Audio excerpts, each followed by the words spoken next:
What's going on, everyone? Welcome to the live stream. So just like the title says, a couple months ago, I posted a community tab asking you guys what you would like me to ask the Ledger security team. So I sent them a huge list of questions. It did take them a while to get back to me, but we finally have all the questions back, and I'm going to go over a lot of the questions in this video.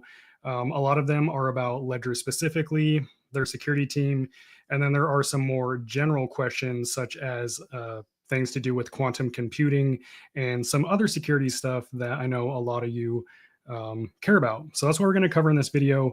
And real quick, I do want to mention, I see a comment coming in. If you have any questions about Ledger wallets or just crypto security in general, make sure you're dropping them in the comments. And I see one right now from Salem that I can answer real quick. Are there any giveaways? There's no giveaways. I don't do giveaways for various reasons, mainly because that can be an issue. If you're a YouTuber doing giveaways, there can be some consequences with that. However, there is a crazy deal that Ledger has going on starting today. It's live right now through April 3rd. If you buy a Ledger Flex wallet, you get $70 in free Bitcoin. If you buy a Ledger Nano X, you get $40 in free Bitcoin. And if you buy a Nano S Plus, you get $30 in free Bitcoin. And I have that link to the deal in the description of this video. So if you want to take advantage of, if you need a secure hardware wallet and you want to get some free Bitcoin that could eventually end up paying for the hardware wallet, if you hold Bitcoin and it goes up, definitely check out that deal. Again, the link to that deal, it will apply the deal automatically, is in the description of this video. So go ahead and check that out. And yeah, keep dropping the comments and I'll try to get to them at the end. This is going to be a shorter live stream. It's not going to be like 2 hours like I've done in the past. But I do want to take you through all these important questions from the security team. So let's get into it. Pull them up here. Okay. So Ledger security team is known as Ledger DonJon. They were formed in 2018, and their security team is literally a group of white hat hackers. So white hat meaning that they're the good guys.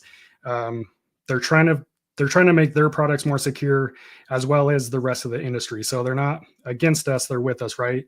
And right here, I pulled up a little description from their website. Its main mission is to improve the security of Ledger products. That's their priority, obviously, because they work for Ledger. But they also work on improving the entire ecosystem, and that includes other hardware wallet manufacturers. So they do some auditing and consultancy or consulting for other companies, including top hardware wallet manufacturers like Trezor. So I think that's super interesting. They don't just audit and test their own wallets. They're testing a lot of other wallets, and a lot of other wallet companies use Ledger security team to ensure that their wallets are up to par with the industry standards. So super interesting. And let's get into the questions. So I just personally wanted to know what a day in the life of a white hat hacker looks like. Now you have to understand, like, this team, they basically have unlimited time because this is their full-time job. They have unlimited resources. So they have like all the tools that you could imagine to try to hack these devices. And they basically have unlimited money to do it. So basically, if these hackers can hack a wallet, then anyone can, assuming they have the time, the money, the tools, and the know-how. So a typical day for a Ledger security team member involves analyzing code, testing different hardware. Again, this includes not just Ledger devices, but wallets from all across the industry. And they simulate attacks to find vulnerabilities. Cybersecurity isn't like a destination. So you don't wake up tomorrow and you're not like, oh, I finally solved this big problem. Now it's secure for eternity. Cybersecurity is ever evolving. There are new attacks, every day. So you have to be constantly testing, trying to break stuff, trying to hack stuff. And that is the only way that you can stay on top of different security measures and the new hacks and scams that are coming out. So that's literally what they do. They just try to hack wallets all day. Again, their priority is trying to hack Ledger wallets, but they are testing other wallets and other software as well. What are the most important tools in the lab? Again, the team has access to insane hacking tools. according to them, their most crucial tools are their brains, of course, so their knowledge. It does take a lot of knowledge. Like not just anyone can hack a hardware wallet. Their computers and their oscilloscopes. And an oscilloscope or an O-scope, in its simplest term, it measures electric currents from devices. And there's a lot of data that you can extract by measuring electric currents, especially in hardware wallets. You can do certain things, and you can look at how the electric current actually reacts. And from that, you can get some kind of information that could potentially lead to a compromise or some kind of hack. And then they said critical thinking drives innovation. Laptops handle the code analysis, and the oscilloscopes help detect hardware vulnerabilities. And I do have like a video showing like some of these actual tools on my channel. If you type in how cold wallets are actually hacked, that video will pop up, and it's actually Ledger's security team using these tools. So if you want to see them in action, definitely check out that video after this live stream. It's pretty cool.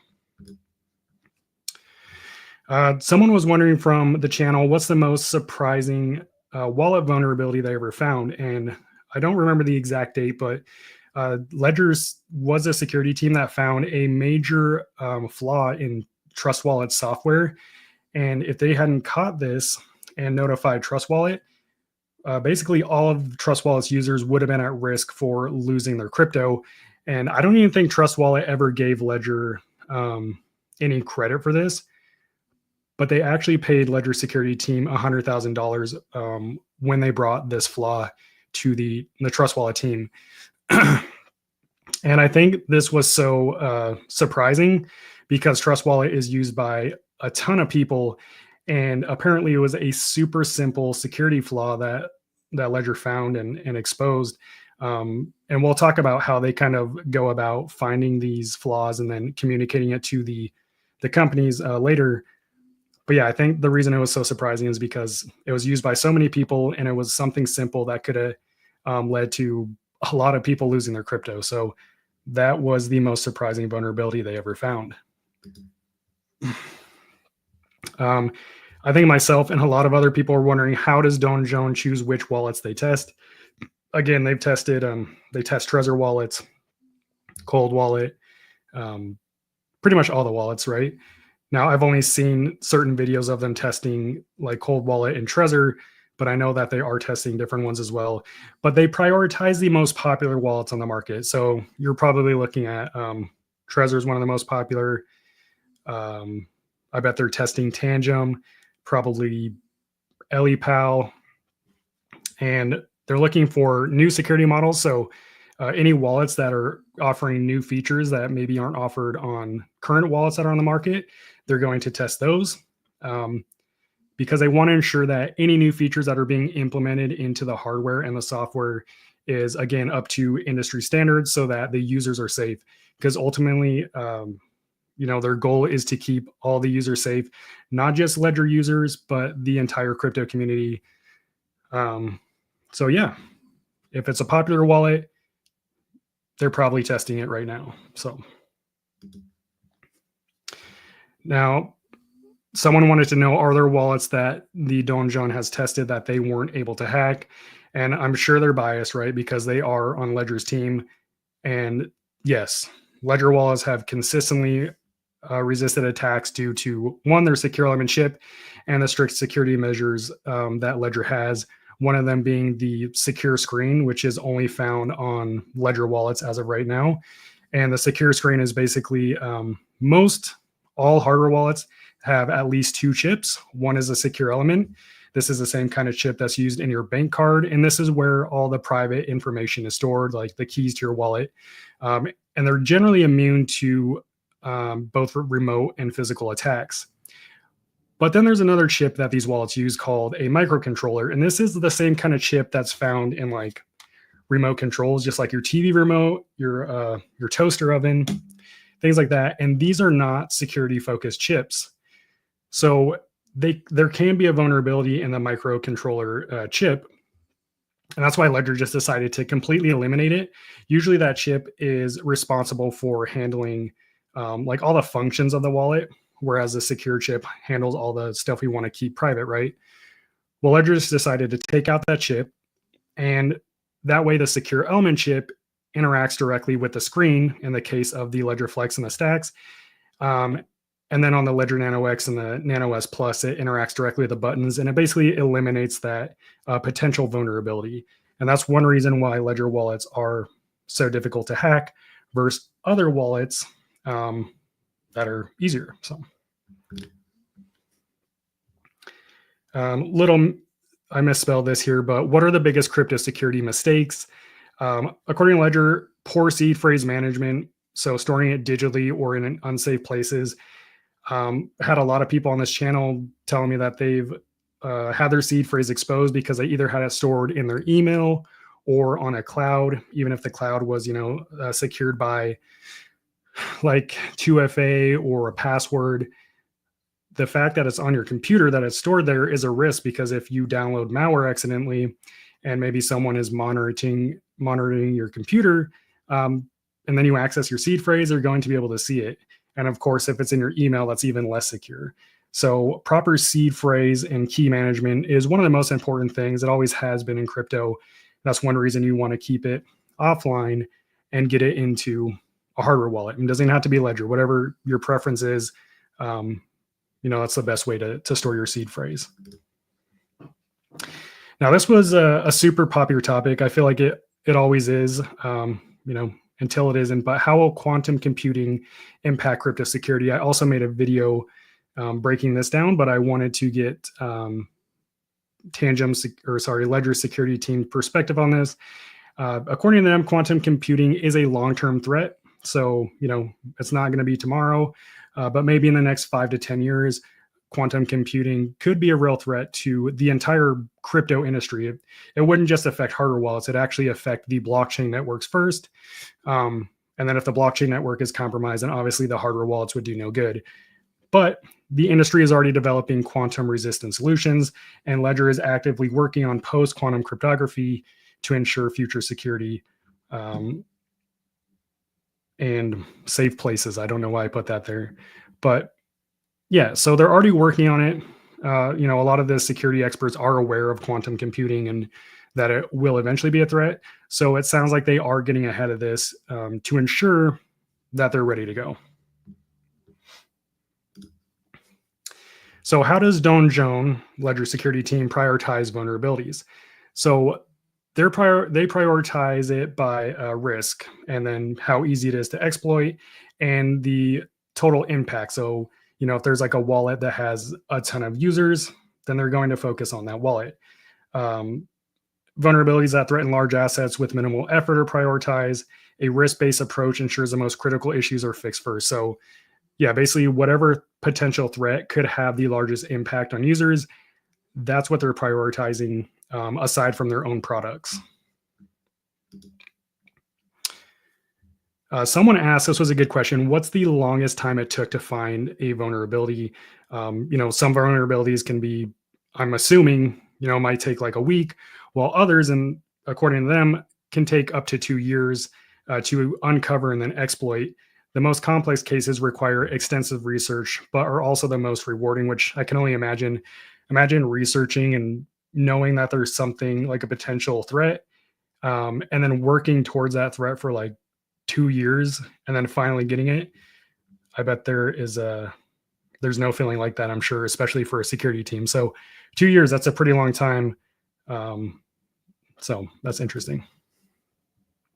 Now, how does DonJon handle vulnerability disclosure? So when they find a threat, like with another company, they're not just, blasting it on social media and being like, this wallet messed up, right? The first thing to do is they report to the manufacturer, whether that's Trust Wallet or Trezor, and then they work with their team to try to fix the vulnerability. And then once it's fixed, then they share what happened. There was a vulnerability, it's fixed now, and then they're good to go. So they always make sure that the users are going to be safe first, and then they work with the team, and then they share what they've learned from that risk, however they want to, usually on like Twitter or something, which is the responsible thing to do. It'd be terrible if a company, found a vulnerability and just completely skipped telling them and then just blast it on social media. That would not be professional. So How does DonJon collaborate with others in crypto security? So again, they do work with other hardware wallet manufacturers and other crypto teams in the space. Security is a team effort. They definitely can't do it alone. So I can just imagine like all these security experts are communicating with each other. That's why they're experts in their field. And DonJon specifically is actively collaborating with other security teams and companies to strengthen the entire ecosystem. So, it's not a one-man team. There's a lot of people in the DonJon, and then there's people elsewhere in the industry that they're working with. So, how does DonJon handle ethical dilemmas and security? Again, user safety comes first. They disclose every vulnerability responsibly, like we were just talking about, and they still want to be transparent. So anytime they do find something wrong with a product, of course they want to share it. But again, they want to let the company that they discover, they want to let them know first, so that they can work to fix it before being transparent about it.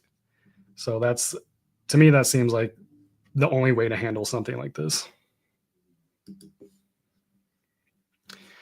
And then a more general question asked, one of our subscribers asked, when should you replace a hardware wallet?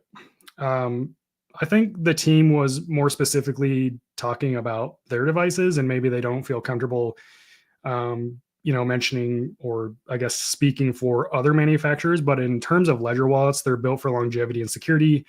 And with regular firmware updates, they should be secure for years to come. Generally, there are major cybersecurity advancements every 5 years. So maybe something that's tested and proven secure today might not be secure in 5 years. At that point, they would probably want to retest whatever it is that they claim was secure 5 years ago. But in general, unless otherwise noted, all of these wallets are secure, for the foreseeable future. Now, is Ledger or Tangem or Trezor, is it going to be secure in the next 5 to 10 years? I have no idea. I do know things change, and cybersecurity is an ever-evolving space. So I wouldn't be surprised if things do change. But in terms of Ledger, since they can do firmware updates, that does help with being able to implement any updates they need to do for security and usability as well. So, and I think that's all. Well, most of the questions that we had for the Ledger team, or that I got an answer for. So again, if you're just joining the live stream, someone asked earlier if I'm doing any giveaways. I'm not doing a giveaway, but Ledger is having a sale, which is, I think, the same sale they had during Black Friday, which is their best sale of the year. So right now, if you buy a Ledger Flex, which is this one right here, you get $70 in free Bitcoin, which you'll be able to claim. You'll receive a physical voucher with the wallet, and then you'll be able to claim it in Ledger Live once you set up your wallet. So $70 if you buy the Ledger Flex, $40 in Bitcoin if you buy the Ledger Nano X, and then $30 if you buy the Ledger Nano S Plus, which I don't have with me at the moment, but it looks pretty similar to the Nano X. So if you're looking for a new wallet and you want one of the most secure wallets on the market, right now would be a good time to buy Ledger Flex, because again, if you get that, like say you get $70 of Bitcoin buying the Ledger Flex, and let's say you hold that Bitcoin, it could literally end up paying for a good chunk of the wallet if you hold on to it. So just something to consider. Okay, so looks like you guys have been posting some questions or just some comments in the chat. So let me scroll through here real quick. I want to bring some of them up and see what y'all are doing. Dan Bulmer said, afternoon all. Good afternoon, Dan. Thank you for joining the live stream here on this Tuesday afternoon. Got another awesome channel stopping by to say, hey, Digital Asset News, what's up? If you haven't seen their channel, definitely go check out Digital Asset News.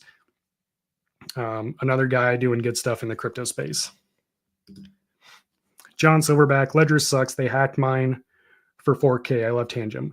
So I'm 99.9% sure that nobody hacked your Ledger wallet.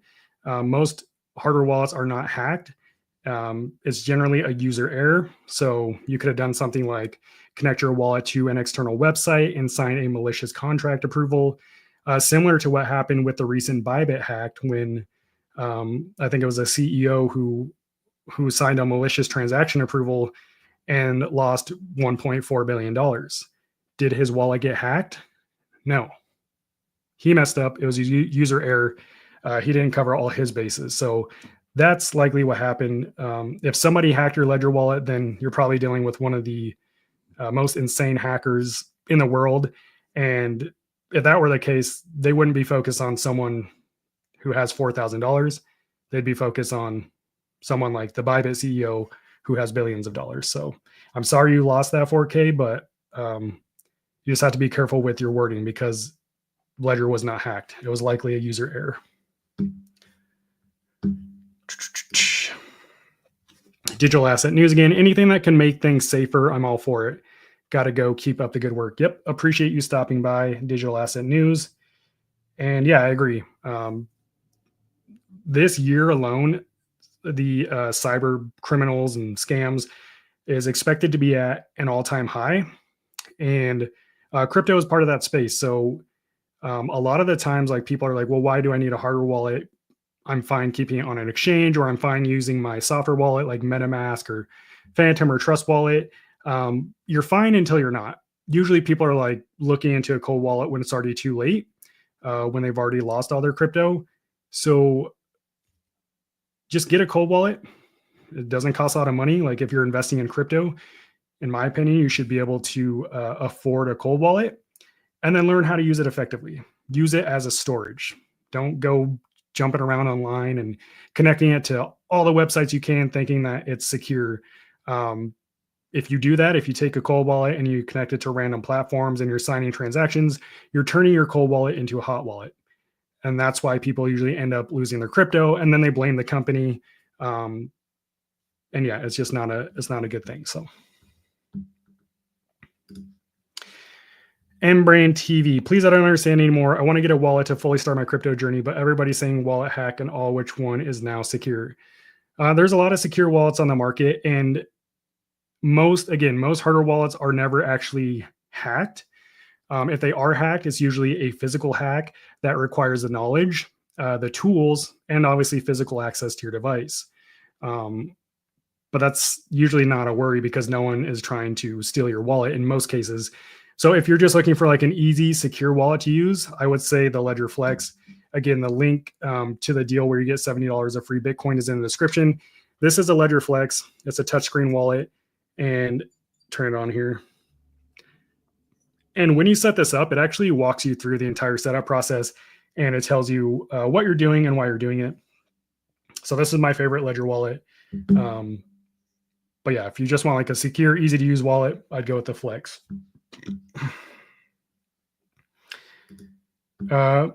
Michael, I don't do price predictions or talk like crypto prices, so I'm not going to answer that. Lee Ken is closed source. So Ledger is not closed source. You can just you can find this out by doing a quick Google search. Ledger is not closed source. That is FUD and misinformation that has been spread for years. Ledger is 95% open source. Almost all their software and hardware is open source. The only thing that's not open source is the secure element chip. They use an EAL6 plus secure element chip, which is the highest level security standard chip you can use. And most wallets that use this EAL6 chip, the chip is closed source because this chip is made by a third-party manufacturer. Don't quote me on this, but I think Ledger uses an Infineon or maybe, or no, it's a ST microchip. It's some other brand basically. And when products like Ledger or whatever hardware wallet uses their chips, they have to sign a non-disclosure agreement saying that they're not going to leak any of the code that these chips use. And when it comes to Ledger, that is the only thing that is closed source. So Ledger is 95% open source.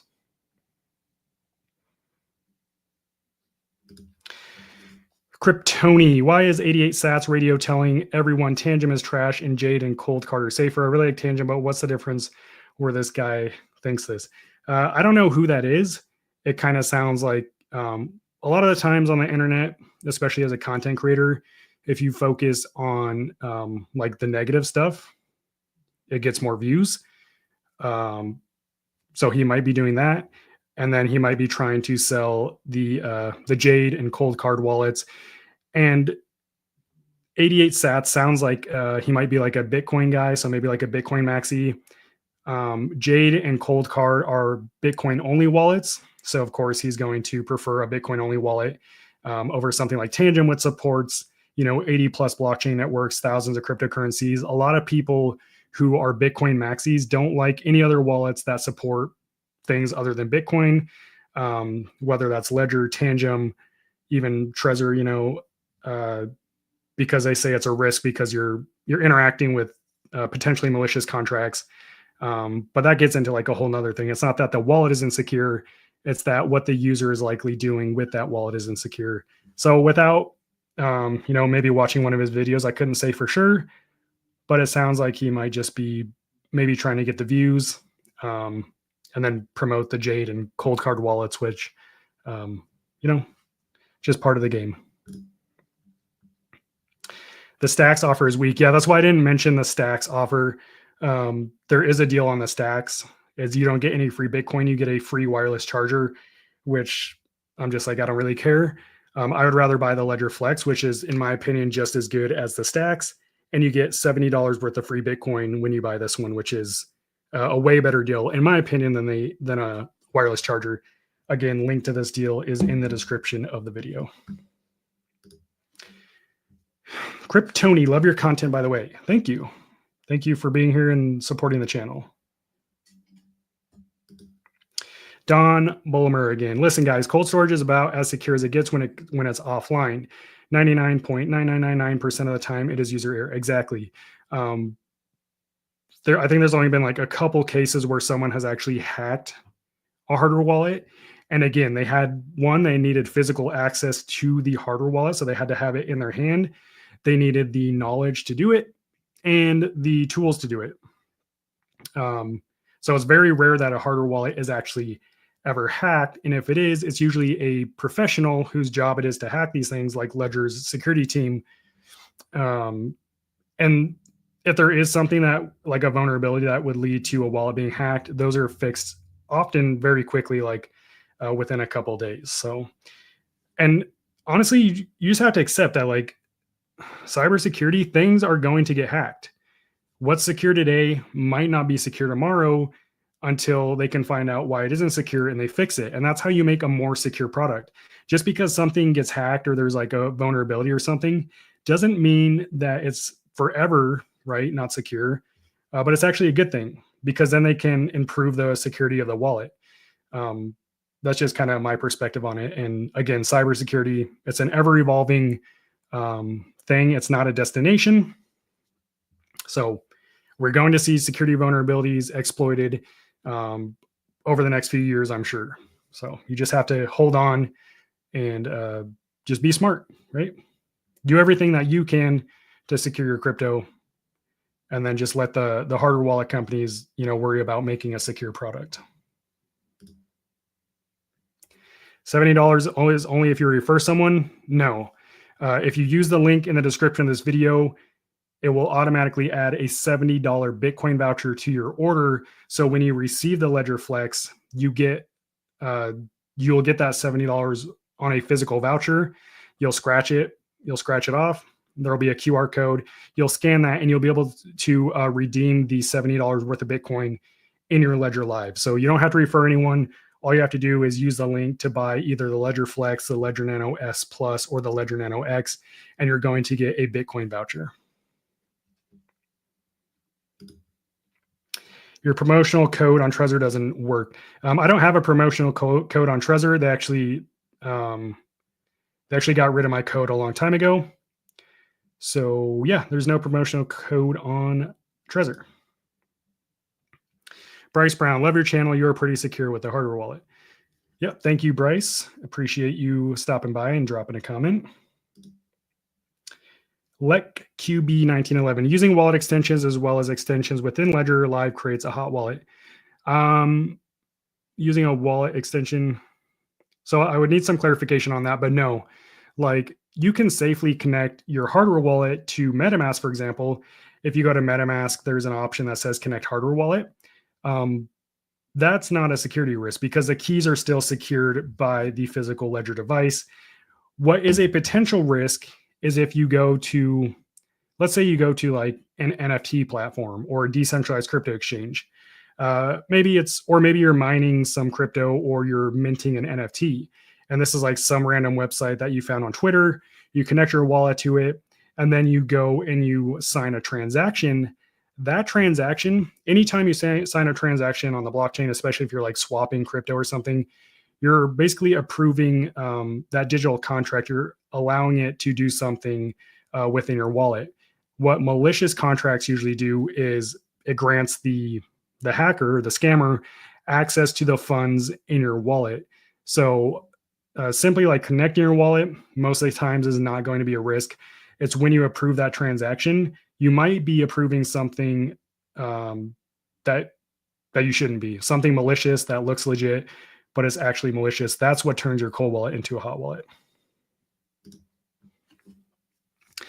Mbrain TV, the Ledger Flex does it. Keep phrase on the device or what? Just want to know because I'm scared of this seed phrase keeping thing. So when you get your Ledger Flex wallet, you go through the setup process. It will generate a completely random and new seed phrase for you on this device in a secure environment. So this device is offline. So it's going to generate it on the device, and then you'll write it down or, however you want to store it. And then you'll move on to the next step. Once you complete the setup process, the key, the seed phrase is stored on this device, which is immune to remote and physical attacks. And this is offline. And that's kind of how it works in simple terms. Flat smack. The thing that scares me about cold storage hardware wallets is even if I'm offline, somebody could plant a Trojan virus in my computer and it only wakes up when I plug it in the next time. Again, so that's the point of a cold wallet. Cold wallets are immune to these remote attacks. So let's say right now, I got some malware on my PC. I go and I plug in my Ledger Flex device. It's not going to affect what's on my Ledger Flex device. There are security measures in place that prevent that. That's the reason you want to use a cold wallet.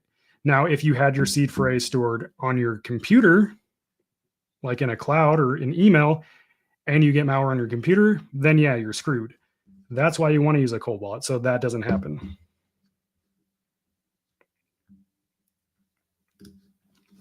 Isa's World, your channel is fantastic. I admire your videos as they are very informative.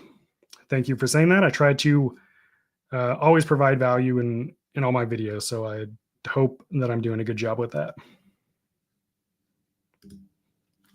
Sandman22, hi Cyberskrilla. Because of you, I got my Ledger wallet and am completely happy with it.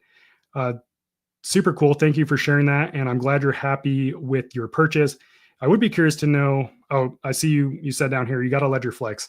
That's my favorite Ledger wallet, so I'm glad that you're happy with that purchase. Isa's World, what do you prefer, Ledger Flex or the Stacks? I prefer the Flex. It's more affordable. Now, the main difference between the Flex, and I have the Stacks, it's just not with me, but the main difference between the Flex and the Stacks is the Flex has a slightly smaller screen and it doesn't have wireless charging. The Stacks has a longer screen and then it wraps around the side and it also has wireless charging. But other than that, that's really the only difference. And the screen material, this is an e-ink glass screen. The Ledger Stacks uses a e-ink plastic screen. But yeah, I mean, it's the same level of security, the same user friendliness. So personally, I like to save some money and just go with the Flex. That would be my choice. Mr. Joshua, I bought clicking your link today. Good deal. Yeah, super cool. I'm glad that you could take advantage of this deal. Anytime there's a deal that these hardware wallets are providing, I try to share them immediately because why not save some money? Or in this case, get some free money. It's a no-brainer to me. If you're going to buy a hardware wallet, you may as well get a good deal. And then, yeah, Salmon, who said you bought the Ledger wallet earlier, it was a Ledger Flex. So yeah, and I think that is all the chats for right now. But if you want to see a review of the Ledger Flex or the Ledger Stacks before using the link in the description to potentially take advantage of this deal, just type into YouTube Ledger Flex review or Ledger Stacks review. My video will probably be the first one to pop up. Go check out the review. See if you like the wallet before you buy it. If you end up liking it, any of the links that you click on my channel should take you directly to the deal that Ledger has going on, which again, if you're just getting here, is running till April 3rd. If you buy the Ledger Flex, you get $70 worth of free Bitcoin. You'll get a physical voucher when your wallet's delivered to claim that Bitcoin. So literally 70 free dollars. If you buy the Ledger Nano X, you're getting $40 in free Bitcoin. Or if you buy the Ledger Nano S Plus, you're getting $30 in free Bitcoin. So again, if you're going to buy a cold wallet and you want a solid deal, this is one of the best deals that you'll find. And this is the best deal that I've ever seen Ledger offer. They offer this same deal during Black Friday. So yeah, definitely take advantage of it. Nick T, I had Tantrum Ring, but it broke within a few months. How have you had your Tantrum Ring, and do you wear yours every day? I've been wearing my Tantrum Ring almost every day. I've dropped this on the pavement. I've banged it on stuff. I do yard work with it. I literally do everything with this ring and haven't had any issues with it. So I'm not sure if you got like a faulty one or something. Hopefully they took care of you, but yeah, I haven't had any issues with my ring, and I've beaten the crap out of it. So maybe it's worth trying again. Maybe they already sent you one, but flat smack the like button for sure. If you're enjoying the content, give it a thumbs up and subscribe if you're not subscribed. I hardly ever ask that. I assume if people like what I'm saying, they'll subscribe. So if you're subscribed, I appreciate you. If you're not subscribed, then I'm sorry. I'm probably not doing a good enough job. Let's see. Reborn, what is your opinion on Ledger seed phrase recovery service? As you opt into it, does it require you to separately send your seed phrase, or can they get it without user input? So Ledger Recover, and this is like what the thumbnail of this video was kind of like joking about. The thumbnail of this video, it said backdoor. When everyone refers to Ledger having a backdoor, they're talking about Ledger Recover, which is a subscription-based opt-in service that allows you to recover your private key, the key to your wallet, in case you lose it. A lot of people use this service. I'm not saying that I recommend it. I don't use it myself, but I have some data that shows a ton of people use Ledger Recover. Again, it's in case you lose your seed phrase, they can help you recover access to your wallet. Now, they don't have unauthorized access to do this. So when you sign up for Ledger Recover, you have to go through this whole sign up process. You have to submit your ID. You have to do a selfie. And this is because when you recover the key, it requires like identification. And then you have to be like in a qualified country, I guess. Maybe certain countries aren't able to use it. But then aside from that, once you opt in and you sign up for the subscription service, because it's like, I don't know how much it is, 15, 20 bucks a month. You have to actually approve this on your hardware, on your Ledger wallet device. So once you sign up for it, it's not like they instantly have access to it. Just like any other crypto transaction, you have to go into your Ledger device and approve the Ledger Recover subscription. And then from there, they don't send out your seed phrase. What happens is it's similar to something like Shamir Backup, and it splits your private key into 3 double encrypted parts, and then it sends it to 3 different entities in 3 different countries. Now they do this in case, like, let's say one country comes after you and they want, like the government is coming after you because you did something terrible and they want access to your wallet. Well, it's a lot harder to request that key if it's in 3 different territories, because they all have different laws and rules and regulations. So that's the reason why it's sent to 3 different entities in 3 different countries. And even if they all like got together, all these different entities, and we're like, oh, we've got this guy's private key or the master key, they're not going to be able to view it because it's double encrypted. And the only way to decrypt it is they basically send it, they send the chunks back to your wallet, and that's how you regain access to it. So, so yeah, ledger recover. I don't use it. A lot of people do use it. I'm just confident in my ability to store and keep track of my seed phrase. If you're not confident in your ability to do that, then maybe it's something you want to look into. Nick T, spelling error was supposed to be how long? I've been wearing my Tangem ring since I've got it. I think it's been, whenever it came out, I don't know, like 6 months or a year or something. So I've been wearing it for a long time. Yeah, depending on what part of the world you live in, like this color of ring is actually a very common like wedding band color for guys. I guess in certain countries like the UK, I think this is like a weird color. But in the USA, this is a normal color. T-Rick, great content and forum here, Cyberscale. Bless up to your efforts. Same team. May we all thrive and prosper. Thank you, T-Rick.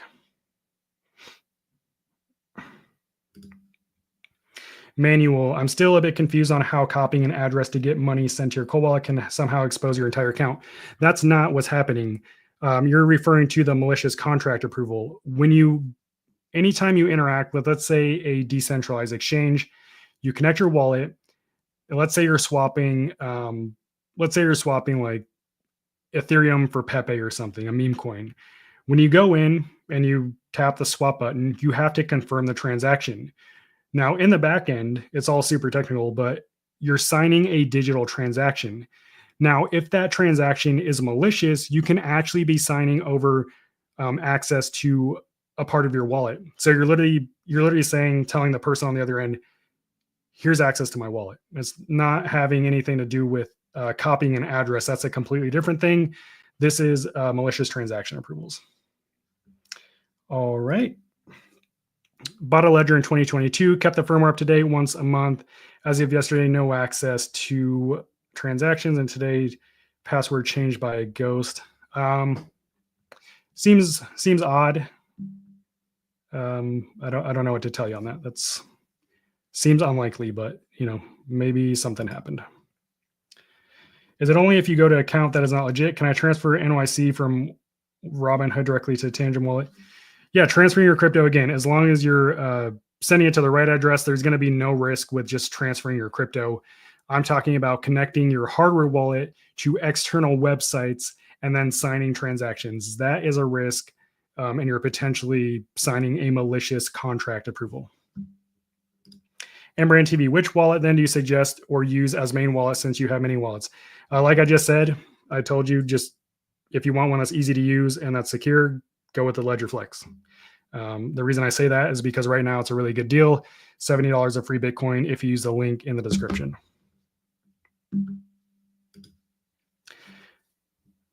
Yeah, like in terms of the Ledger Recover manual, the government could subpoena, they could try to subpoena like the info and request that information, but again, it would be almost impossible to get. And this is just strictly speaking about Ledger Recover.